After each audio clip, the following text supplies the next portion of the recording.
Sa ating unang good news, alinsunod sa direktiba ni Pangulong Marcos Jr.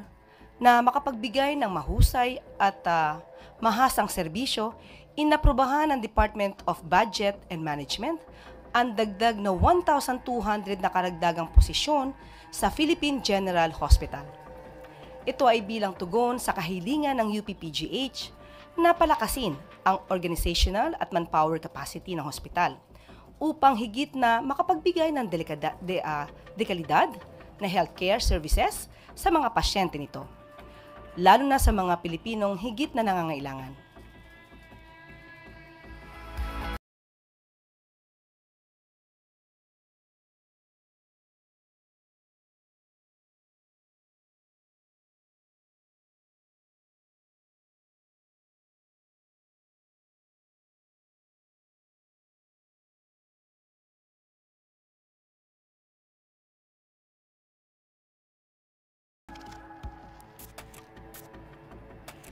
Inaasahang makakatulong sa pagpapalakas ng turismo ang pagpasok ng Canadian Airlines sa bansa.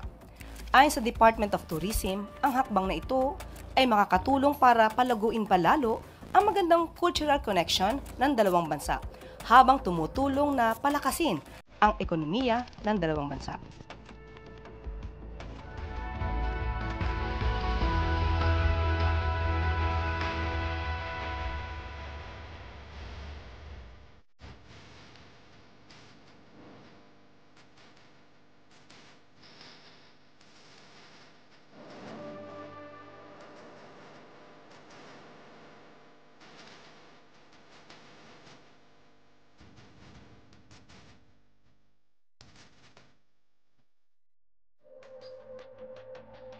At para sa ating panghuling good news sa araw na ito, kahapon ay pinangunahan ni Pangulong Marcos Jr. ang pagsira sa 3.25 bilyong pisong halaga ng mga electronic vape at accessories na nakumpiska ng Bureau of Customs bilang babala sa publiko laban sa smuggling. Upang matiyak ang tuloy-tuloy na tagumpay ng mga operasyon laban sa iligal na kalakalan, ipinatutupad ng BOC ang isang multi-pronged approach na kinabibilangan ng pinalakas na lokal at international na kooperasyon sa mga ahensyang nagpapatupad ng batas, masusing pangangalap ng impormasyon, regular na pagbisita sa mga lugar na operasyon, at mas mahigit na mga hakbang sa kontrol sa pantalan. Ang nangyari po ngayon ay condemnation ng about 2,977,000 pieces of vape na nagkakahalaga ng 3.2 billion pesos.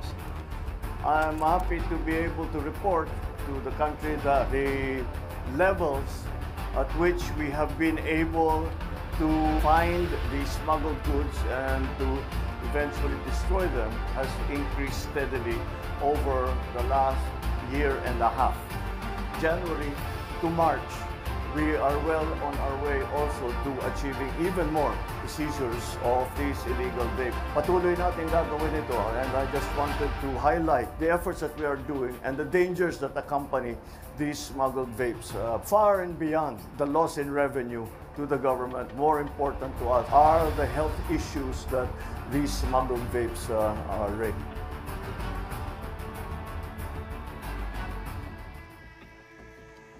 Maaari po na tayong tumanggap ng mga katanungan mula sa inyo. We'll begin with Clay Pardilla, People's Television. Good morning po, Yusek. Yusek, how does the government view the impact of additional manpower at the Philippine General Hospital on improving medical services, lalo na po sa mabilis na pag-attend sa mga pasyente po? Alam naman po natin na napakarami po mga Pilipino ang talagang pumupunta sa PGH dahil po ito'y nakakapagbigay ng magandang serbisyo at maaari pong napakaliit ng kanilang babayaran kapag po sila ay pumunta sa PGH. Kaya po minabuti po at sa direktiba na po ng ating Pangulo, si Pangulong Marcos Jr., na matagdagan pa po ang maaaring maging manpower, ang maaaring magsilbi sa nasabing ospital para mas marami pa pong Pilipino ang mabibigyan ng magandang serbisyo. Next, Left Narciso, DZRH.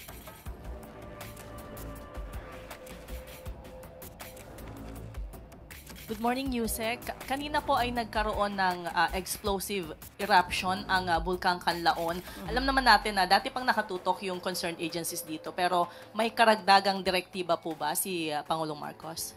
Ngayon po, patuloy pa rin po ang binibigyan ng serbisyo po. Ayon na rin sa direktiba ng ating Pangulo. Ang DSWD po ay hanggang sa ngayon po, ngayong April 8 ay sinabi po na ang field offices po sa Western and Central Visayas ay closely coordinating po sa mga affected local government units. At patuloy pa rin po ang pagbibigay ng mga provisions of family food packs and non-food items sa ating mga kababayan na naaapektuhan. At sa ngayon po, level 3 pa rin po, ayon po sa field box, ang level, ang alert po. So, nandun pa rin po ang panawagan ng mga LGUs na huwag po pasukin yung 6-kilometer radius dangerous zone. Ang LGU po ay humihingi sa Malacanang ng additional funding para matulungan yung mga apektadong residente. Ano po ang tugon ng palasyo dito? Kung kinakailangan po, ito po ay titignan po mabuti kung ano po ang pangangailangan ng mga LGUs at agad-agad pong bibigyan po ito ng tulong. I missed the second question from Clay Pardilla. Clay Pardilla, PTV. Ma'am, the emergency cell broadcast system was created to warn public during calamities. What is the government's stand on reports that some candidates are using this system for political campaigning po? Wag po sana abusuhin itong emergency cell broadcast system dahil ito, pag sinabi pong emergency, dapat pang emergency lamang po. Hindi po to dapat inaabuso ng sino man para sa pansariling kapakanan. Okay, nagkaroon na rin po ng pag-iimbestiga ang DICT at ang NTC patungkol po dito.